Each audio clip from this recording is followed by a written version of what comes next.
Hi అండి, సింపుల్గా చేసుకునే ఫేస్ ప్యాక్ చూపిస్తానండి. ఈ ఫేస్ ప్యాక్ వేసుకోవడం వల్ల స్కిన్ చాలా బ్రైట్ అవుతుందండి. ముందుగా రోజ్ ఫ్లవర్స్ని తీసుకోవాలండి. వాటిని శుభ్రంగా క్లీన్ చేసుకుని వాటి పెటల్స్ని 1 లేదా 2 గంటలు ఎండలో పెట్టాలండి. ఇలా ఎండలో పెడితే పూర్తిగా డ్రై అయిపోతాయి.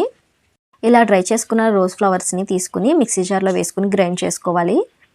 ఈ ఫేస్ ప్యాక్ న్యాచురల్గానే మనకి స్క్రబ్ కింద కూడా బాగా ఉపయోగపడుతుందండి. ఇలా గ్రైండ్ చేసుకున్న తర్వాత ఇందులో 2 టేబుల్ స్పూన్ల వరకు బియ్యం పిండి వేసుకుని మరొకసారి మెత్తగా గ్రైండ్ చేసుకోవాలండి. వారంలో 1 లేదా 2 సార్లు ఈ ఫేస్ ప్యాక్ వేసుకోవడం వల్ల ఫేస్ అనేది క్లియర్గా సాఫ్ట్గా ఉంటుందండి. అలాగే చాలా బ్రైట్గా కూడా అవుతుంది.